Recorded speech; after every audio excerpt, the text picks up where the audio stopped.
સુરતમાં એનએસયુઆઈના હોદ્દેદારો દ્વારા શૈક્ષણિક સંસ્થાને બ્લેકમેલ કરી 5 લાખ રૂપિયાની લાંચ લીધી હોવાની ઘટના પ્રકાશમાં આવી છે। સુરતમાં એનએસયુઆઈના હોદ્દેદારો શૈક્ષણિક સંસ્થાને બ્લેકમેલ કરી અને 5 લાખ રૂપિયાની લાંચ લેતા ઝડપાયા છે।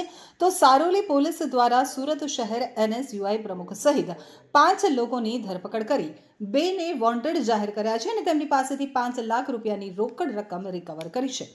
સુરતના સારોલી પોલીસ સ્ટેશન હદ વિસ્તારમાં રેડ એન્ડ વ્હાઇટ મલ્ટીમીડિયા ઇન્સ્ટિટ્યૂટને સોશિયલ મીડિયાના માધ્યમથી બદનામ કરી તેમના સંચાલકો પાસેથી એનએસયુઆઈના કાર્યકર્તાઓ દ્વારા પૈસાની માંગણી કરવામાં આવી હોવાનો એક મામલો સામે આવ્યો છે। 1 જાન્યુઆરી 2025થી સુરત એનએસયુઆઈના પ્રમુખ ધીરેન્દ્રસિંહ સોલંકી અને તેમની સાથે પ્રીત ચાવડા, રવિ પૂછડિયા, મિતેશ હડિયા, તુષાર મકવાણા, અભિષેક ચૌહાણ અને કિશોરસિંહ ડાબીએ સાથે મળી અને રેડ એન્ડ વ્હાઇટ ઇન્સ્ટિટ્યૂટના સંચાલકો સામે બોગસ રીતે ઇન્સ્ટિટ્યૂટ ચલાવવામાં આવતું હોવાના સવાલો ઊભા કર્યા હતા।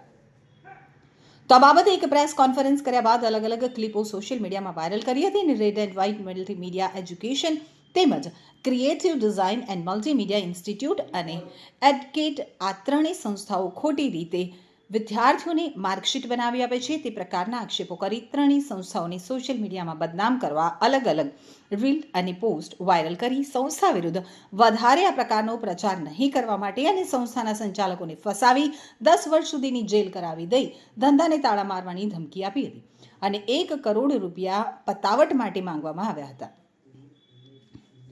ત્યારબાદ ધીરેન્દ્રસિંહ સોલંકી અને પ્રીત ચાવડાએ આ સંસ્થા પાસેથી 1.5 લાખ રૂપિયા બળજબરીથી પડાવી લીધા હતા અને 60 લાખ રૂપિયામાં સમાધાન થશે તેવું જણાવ્યું હતું। ત્યારબાદ 60 લાખમાંથી 5 લાખ રૂપિયાની રકમ આપવા માટે સંચાલકોએ કહ્યું હતું। જો કે સંચાલકોએ આ સમગ્ર ઘટનાની જાણ સારોલી પોલીસને કરી દીધી હતી અને ત્યારબાદ સારોલી પોલીસ દ્વારા સુરત શહેર એનએસયુઆઈ પ્રમુખ ધીરેન્દ્રસિંહ સોલંકી, રવિ પૂછડિયા, પ્રીત ચાવડા, મિતેશ હડિયા, તુષાર મકવાણાની 5 લાખ રૂપિયાના મુદ્દામાલ સાથે ધરપકડ કરી છે અને અભિષેક ચૌહાણ તેમજ કિશોરસિંહ ડાબીને વોન્ટેડ જાહેર કર્યા છે।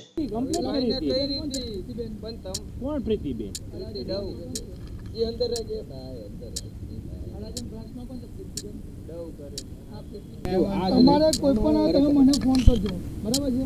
હું અલ્કેશભાઈ નંબર મોકલાવું, તમે લખો તો લખી લો મારો નંબર। આ સાંજે પ્લસ મારા બાબા જે ઘટેલા છે ને એની ખાતા તો ચાલો ભાઈ આવજો। સારોલી પોલીસ સ્ટેશનના હદ વિસ્તારની અંદર red and white multimedia education, creative design અને એટીકેટ ઇન્સ્ટિટ્યૂટ આવી 3 ઇન્સ્ટિટ્યૂટ આવેલી છે। તો આ ઇન્સ્ટિટ્યૂટની અંદર જે છે એ લોકો યુનિવર્સિટી સાથે કોલાબોરેશન કરીને યુનિવર્સિટીના અંદર જે લોકોના એડમિશન હોય એને ત્યાં ભણાવવાની પ્રવૃત્તિ કરતા હતા। તો એ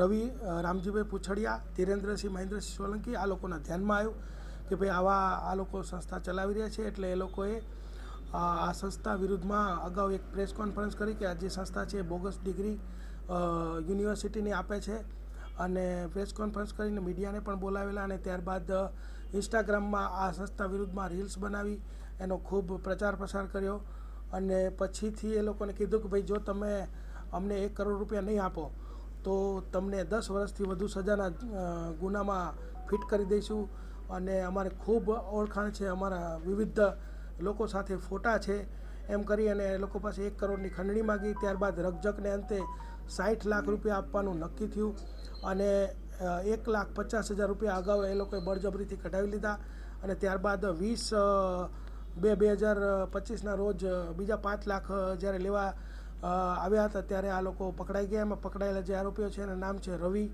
રામજીભાઈ પૂછડિયા, પ્રીત ચાવડા, ધીરેન્દ્રસિંહ મહેન્દ્રસિંહ સોલંકી, મિતેશ ધીરુભાઈ હડિયા તથા તુષાર ગોપાલભાઈ મકવાણા।